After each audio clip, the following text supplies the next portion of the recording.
Ben genetik ve biyomühendisim. Yazarlık yapıyorum. Siirt Fuarı'ndayım. İmza günlerimiz devam ediyor. Ayın 17'sine kadar inşallah. Şimdi gen teknolojisine baktığımız zaman kişiye özel ilaçlardan tutun herhangi bir aspirinin bile bir insana hem zararı vardır hem de yararı vardır. Biz bu zararı minimuma etmek için kişiye özel ilaçlar yapıyoruz. Aynı zamanda erken teşhis dediğimiz olaylar da var. Kişi ileride 50 yaşında 60 yaşında hangi kansere, kalp krizine yatkınlığı olup olmadığını tespit ediyoruz.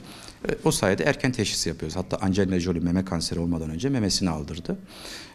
Bu teknolojimiz var. Mesela istihbaratta kullanılan teknolojilerde de parmak izinden insanın robot resmi çıkartıyor. Kaş rengi, göz rengi, saçı, boyu, tipi direkt çıkartılıyor.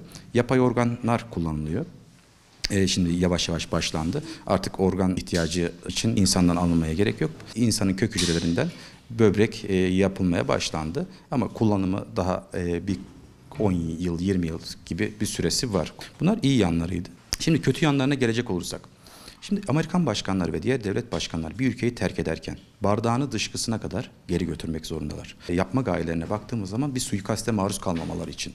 İleride yakalanacağımız hastalıklar nelerse onları bilebiliyoruz. Ve bunu erkene çekebiliriz. Sadece ikiziniz dahi olsa etki etmeyecek, sizi etkileyecek bir teknolojiyle yapılıyor bu. Bunun örnekleri var mı? Çok örnekleri var. Amerika bunu Latin Amerika'daki devlet başkanları üzerinde çok güzel oynadı. 2011 yılında Hugo Chavez bir açıklama yaptı BBC'de. Beni Amerika kanser yaptı, benimle yetinmedi. Diğer Latin Amerika'daki devlet başkanı arkadaşlarımı da kanser yaptı. Yine Latin Amerika'daki devlet başkanı iç çamaşırını Çin'den getirtiyor.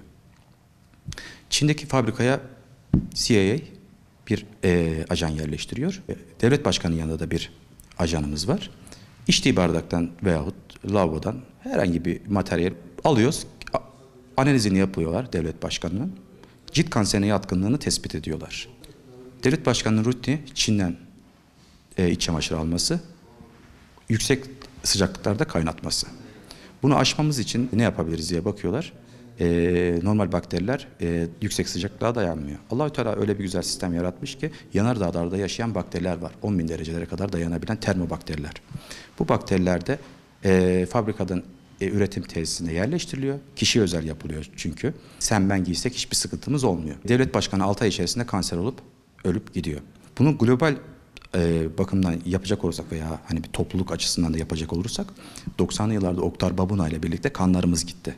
Ve 160.000 adeti Almanya'da kayboldu bir laboratuvarda. Osman Durmuş dönemi Sağlık Bakanı engel oldu daha sonra buna. Ondan sonra bizde garip hastalıklar çıkmaya başladı. SMA'lar artmaya başladı, otizm artmaya başladı. Değişik daha sayısız hastalıklar başladı. Ve bunun arka planına bakıyoruz, faili bulabiliyoruz. İlaç firmaları en büyük faillerimizden biridir. SMA'nın ilacını kim satıyorsa, çünkü gen hastalığıdır SMA'da. Komplo diyecekler ama abi ortada bir realite var. İstatistiksel olarak bir artım var. Buna ne diyecekler onu bilmiyorum. Benim kitabımda da şöyle göstereyim. Bu komplolardan yola çıkarak 3 tane cinayet işleniyor. Genetik yollarla işlenen cinayet. Temas etmeden 3 tane kişiyi öldürmem gerekiyor. Ters köşeler çok var. Akıl oyunları çok var kitabımda. En sonunda da birini ya öldüreceğim ya yaşatacağım. İkisini de yapmıyorum. Üçüncü bir yol vardır. Hayat her zaman bize gösterilenden farklı bir yolda daha vardır. Onu yapıyorum. Zeka geniyle oynayıp insanları aciz hale getirebilirsiniz. Düşünmez hale getirebilirsiniz. Yaratıcının o muazzamlığına dokunduğunuz an insan mahveder. Çünkü adenin, guanin, timin, sitozin. Ve bu insan genomunu yazacak olsak neredeyse 60 yılımızı alır. Muhteşem bir teknoloji, muhteşem bir yaratıcının gücünü buradan görüyoruz. İnsan ne yerse odur.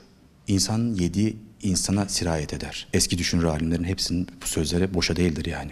İnsan genetiği değiştirilmiş gıdalar yedikçe o genetiği değiştirilmiş gıdalar bize sirayet ediyor. Kısırlık sayıları gün geçtikçe arttı. İsrail'den gelen tohumlarda eskiden mesela domates 1 kilo verirse şimdi 5 kilo veriyor. Abartıyorum ama 5 kilo veriyor veya buğday da aynı şekilde. Başaklar artık taşıyamaz hale geliyor. Ama aynı zamanda da buna kısırlık geni koyuyorlar ki gelecek seneye sen ondan satın alasın diye. Bu da bizi kısır yapıyor. Veya Amerika'da bu mısırları yediler. Gençler belli bir dönem. Mısırların boyu ufaktı. Onları devasa hale getirdiler. Üretimi arttırdılar. Onlarda da belde açıklık yaptılar. Suratlarda değişiklik oldu. Çocukların boyları uzun oldu. Zeka geriliği birazcık başladı maalesef. Otizm başladı çocuklarda yediklerimizde. Veya hayvanda kullanılan yemlerde bile tehlike var.